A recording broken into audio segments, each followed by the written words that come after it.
Hey everyone, it's WiNGSPANTT, the fourth best commentator on YouTube, and it is time for Assassin's Creed 4 Black Flag Deathmatch. And I had a lot of, I've played a lot of good games recently. Now that I'm a little back in my game, I've been playing a lot. I want to get in there, see the new map, see everything.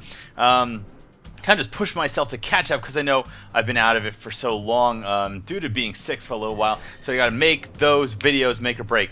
And this particular match is really cool because I think you're going to see a lot of interesting plays on my part and on the part of some of the other players. We got some pretty interesting players in here.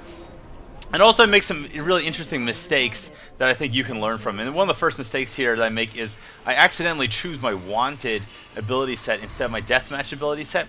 So, you know, I have smoke bomb, which is not particularly useful in deathmatch too often.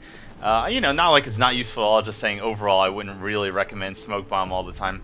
And of course pistol, which while I like pistol a lot in wanted and some other modes, it really does not serve too much of a purpose in deathmatch. The maps are just too small. You might as well use poison dart. And unlike, you know, because like in wanted, you know, you could be chasing people all over the whole match, all over the whole map. And here, it's very obvious this guy's my pursuer.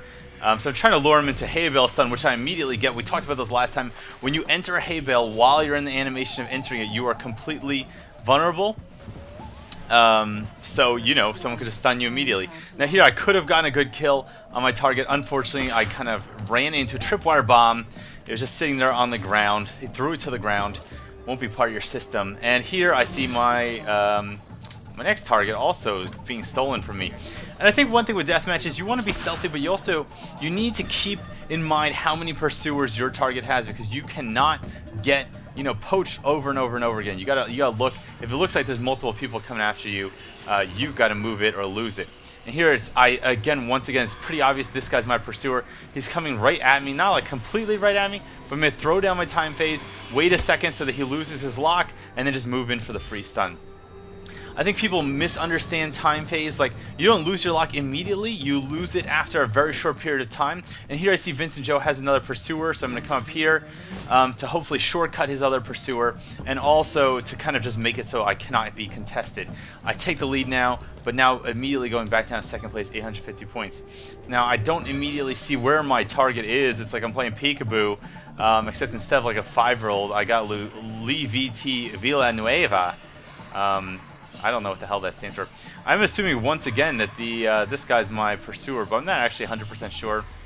I'm like 90% sure. So I'm gonna come over here. He's smart about it. He's not coming immediately at me. I drop my smoke bomb, hoping to catch him in it, and I have actually crafted my smoke bomb for double range, which part of the reason I've crafted that way is because I assume that good players memorize the range of smoke bomb. So therefore, by going with double range, I hope to kind of catch them off guard where they go to skirt just the outer range of smoke bomb, and they get caught because they didn't realize, oh, it's wingspan guys going for the 3.5 meter smoke bomb. Well, didn't work. This guy was still outside that range. Now here, once again, now at this point I don't really know who my pursuer is. I mistakenly believe it's the Huntsman, but it is pretty obvious right away that it's not true because the whispers are still coming, the hits keep coming. I decide to immediately go for the kill. I drop time phase, by the way, in the hopes that whoever my pursuer is will be kind of caught off guard by it. This guy's my pursuer, and I just decide I'm just going to run from him. Just decide I'm just going to run for it. And I don't know why. I guess there's something about this player too. I feel like people who play as the cowboy character, I believe he's actually called the Wanderer. I don't know what the hell he's called. But I feel like people who play as him are generally very good at this game. And I'm sure that's just a huge personal bias that's not even true. But in my own experience, I just find that people who play as him are just really good. So I immediately, whenever I see him, I just get afraid. It's like the same thing like if someone's playing as the physician and they have the prestige mask character, or people playing as the jester with the prestige outfit.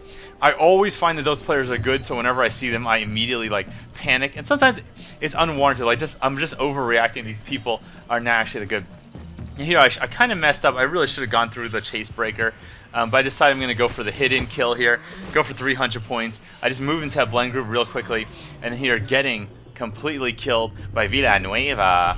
And Zorboid Orb joining the game. Zorboid Orb, as we see, legendary ranked player, top 13. He's on Twitter. He's always got some interesting opinions about the game and its balance.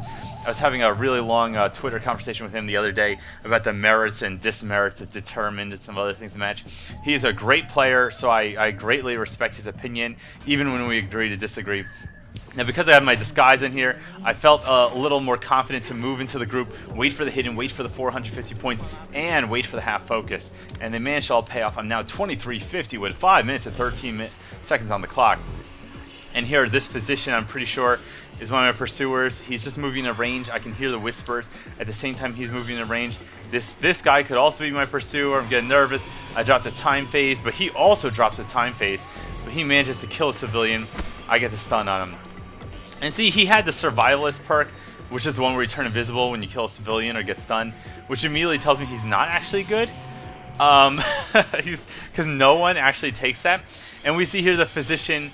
I locked the wrong character, and I meant to disrupt the physician so I could hopefully get a stun on him if he didn't already lock me. But I fucked up. Zorboid Orb here getting a very nice kill on me as I went in to get a panic kill on my target. Here I'm going to move in a blend group, and you just immediately go for it because I just assume Andy Expert Gamer wouldn't have assumed that the guy who just spawned from him was one of his pursuers. Plus, he had 4 pursuers, so I'm battling 3 people to try to get him in the kill. I immediately move over the hay bale to try to lure my pursuer into hay bale stun. And again, this is just something I've just been doing more and more recently, and immediately get the hay bale stun. People do not understand that this is how it works. If your target's on the other side of a hay bale, you cannot jump in the hay bale. If you could trick them into jumping into it, or you want to drop firecrackers or time phase to kind of mess with them, that's fine. And here, I wasn't sure who Dark Foxing was. He gives himself away with the pistol. And now I'm going to move in here with Disruption.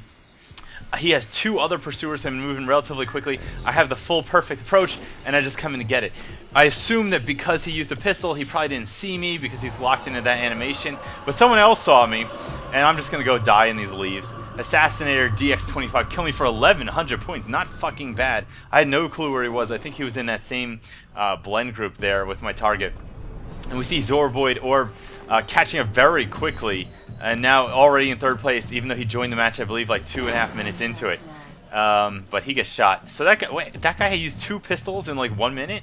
Maybe he had it on, he had the quick recovery or something like that, because normally that's just not physically possible. 3 minutes left on the clock, ladies and gentlemen, and I maintain the lead. I think a lot of people who are new to this game, and I remember when ACB came out, a lot of people said this game is bullshit because the better you're doing, the harder it gets, you get more and more people after you.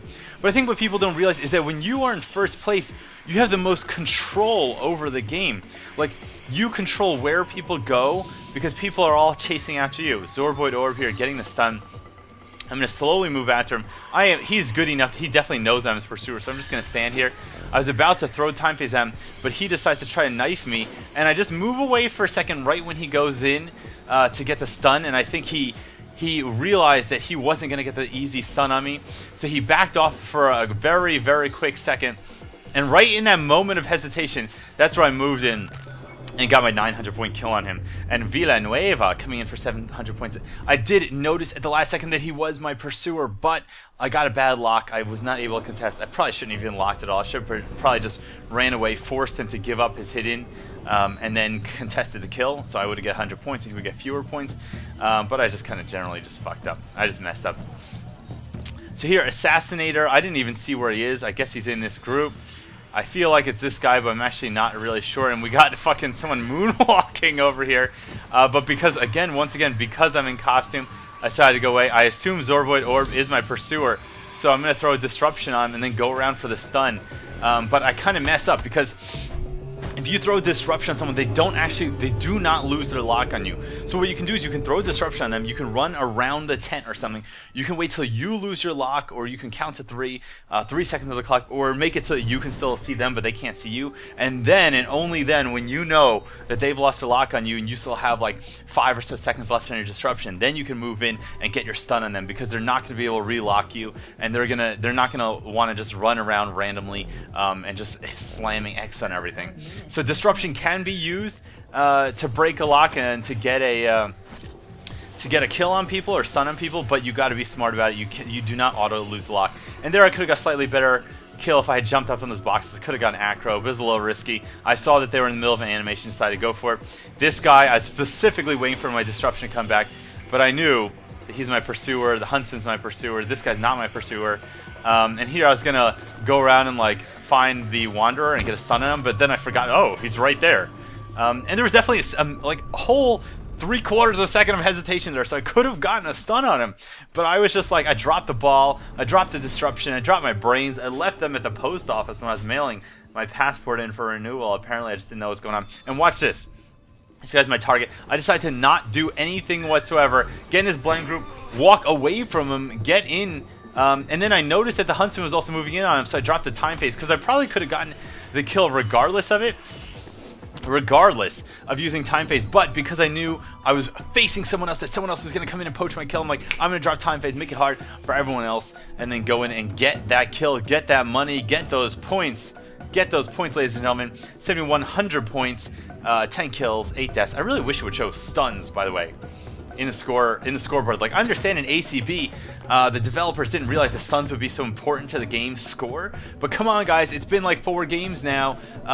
You should add stuns to the scoreboard. I don't think it's that much to ask. And the other reason I want to share this match is because it was just a generally good match for me. It was a really cool example of a lot of different general tactics. For whatever reason, my challenges got reset. But it's also because I reached Prestige 10! Prestige 10! And the angels sing, and the band plays, and everyone wins, especially me. Well, everyone, I'm WiNGSPANTT from TopTierTactics.com. I hope you enjoyed this video. I hope you'll like it. I hope you'll share it with your friends, share it with your enemies, get it out there, and come back and watch the next video. And until you do that, cheers!